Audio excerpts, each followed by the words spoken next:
গত 20/9/2024 সালে মোহাম্মদপুরের আপনার বেড়িবাঁধ সংলগ্ন মাজার রোডের সামনে রাস্তার উপরে একটা ঘটনা সংঘটিত হয়েছিল। সেদিন সন্ধ্যা 6:20 সময় একটা মোটরসাইকেলে দুজন যাত্রী ছিলেন। তাদের উপরে কিছু অজ্ঞাতনামা আসামি অতর্কিত হামলা চালায় এবং হামলা চালিয়ে একজন খুব গুরুতর জখম হয়। তাকে পরবর্তীতে হাসপাতালে প্রেরণ করা হলে রাত্রে প্রায় আপনার 2টার দিকে তিনি মারা যান। এই ঘটনা সংঘটিত হওয়ার পর থেকে আমরা বিভিন্নভাবে পুলিশি তৎপরতা অব্যাহত রাখি এবং এই 22 তারিখে এই সংক্রান্তে মোহাম্মদপুর থানায় একটি মামলা দায়ের করা হয়। মামলা দায়েরের পর থেকেই এবং এর আগে থেকে আমাদের কাছে যে তথ্য ছিল সেই তথ্যগুলো আমরা বিশ্লেষণ করে এবং আশেপাশের সিসিটিভি ফুটেজ বিশ্লেষণ করে আমরা কিছু অপরাধী শনাক্ত করতে সক্ষম হই। তারই প্রেক্ষিতে গতকাল মোহাম্মদপুর থানায় এলাকায় অভিযান চালিয়ে মোহাম্মদপুর থানা পুলিশ কর্তৃক এই মামলার একজন আসামি মিরাজ মোল্লা তাকে গ্রেফতার করতে সক্ষম হই এবং সে প্রাথমিকভাবে এই ঘটনার সাথে সম্পৃক্ততার কথা স্বীকার করেছে।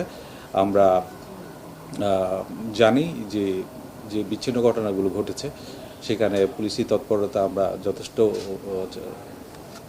চেষ্টা করছি। আমরা যারা অপরাধী তাদেরকে আইনের আওতায় নিয়ে আসার জন্য তারই ধারাবাহিকতায় এই যে ঘটনাটা ঘটেছিল মোহাম্মদপুর থানা এলাকায় তারই একজন আসামি গ্রেফতার হয়েছে এবং এই ঘটনার সাথে অন্যান্য যারা জড়িত তাদেরকেও গ্রেফতার করার প্রচেষ্টা অব্যাহত রয়েছে।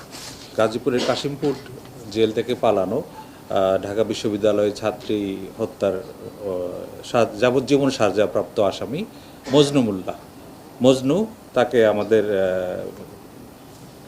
ঢাকা মেট্রোপলিটন পুলিশ গতকাল কুড়াতলী বিআরটিসি বাস কাউন্টারের পেছনে রেললাইনের পাশ থেকে গ্রেফতার করে এবং গ্রেফতার করার পরে তাকে ওই যেহেতু সে সাজাপ্রাপ্ত আসামি এবং তার বিরুদ্ধে আপনার কাশিমপুর কারাগার থেকে পালানোর অপরাধে আরও একটি মামলা হয়েছে।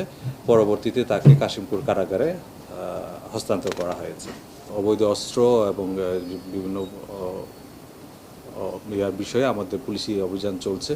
তার ধারাবাহিকতায় আমাদের যে গোয়েন্দা তথ্য এবং অন্যান্য তথ্যের ভিত্তিতে আমাদের ঢাকা মেট্রোপলিটন পুলিশের গুলশান থানা গতকাল একটা পিস্তল সহ 29 রাউন্ড গুলি এবং 38 রাউন্ড শটগানের কার্তুজ উদ্ধার করেছে। এটা উদ্ধার হয়েছে গতকাল আপনার দুপুরে গুলশানের মানারাত ইউনিভার্সিটি সংলগ্ন চেকপোস্ট 10-এর পাশে লেকপাড়ে ময়লার স্তূপ থেকে এটা পরিত্যক্ত অবস্থায় উদ্ধার করা হয়েছে। এই অস্ত্রটা হচ্ছে ওয়াল্টার PPK 7.65 পিস্তল। এটা জার্মানির তৈরি। এটা আপনারা সামনে আমাদের রয়েছে। এর ভিতরে আপনার গুলি পাওয়া গেছে আপনার 29 রাউন্ড এবং 38 রাউন্ড শটগানের গুলি। এটা ছিল আমাদের অন্যতম একটা গুরুত্বপূর্ণ রিকভারি। এর বাইরে আমরা দেখেছি আপনার যে উত্তরায় ছাত্র হত্যার অন্যতম আসামি মতি গ্রেফতার। আপনারা জানেন সাম্প্রতিক ছাত্র জনতার অভ্যুত্থানে যে বিভিন্ন গোষ্ঠী এই অভ্যুত্থানটাকে এই আন্দোলনটাকে ভিন্ন খাতে প্রবাহিত করার জন্য এবং ছাত্রদের উপরে নানাভাবে তারা হুমকি দিয়েছে এবং আক্রমণ করেছে। এই সংক্রান্তে যেসব মামলা হয়েছে সেসব মামলাগুলো আমরা ইতিমধ্যে খুব গুরুত্ব দিয়ে এবং নিবিড়ভাবে তদন্ত করছি এবং মামলায় যারা জড়িত প্রকৃত আসামি যারা রয়েছে তাদেরকে আমরা গ্রেফতারপূর্বক আইনের আওতায় আনার জন্য আমাদের কার্যক্রম অব্যাহত রেখেছি। তারই প্রেক্ষিতে গতকাল মাইলস্টোন স্কুল অ্যান্ড কলেজের ছাত্র হত্যা মামলার অন্যতম আসামি মোহাম্মদ মতিকে গতকাল গ্রেফতার করা হয়েছে। তাকে রবীন্দ্র সরণির পাশে একটা ঘটনা যেখানে মাইলস্টোন কলেজের ছাত্র সঞ্জিত হুসেন মিদা তিনি গুলিবিদ্ধ হয়েছেন এবং পরবর্তীতে মারা যান। এই হত্যা মামলার অন্যতম আসামি ছিলেন এই মতি। তাকে আমাদের ডিএমপি কর্তৃক গ্রেফতার করা হয়েছে।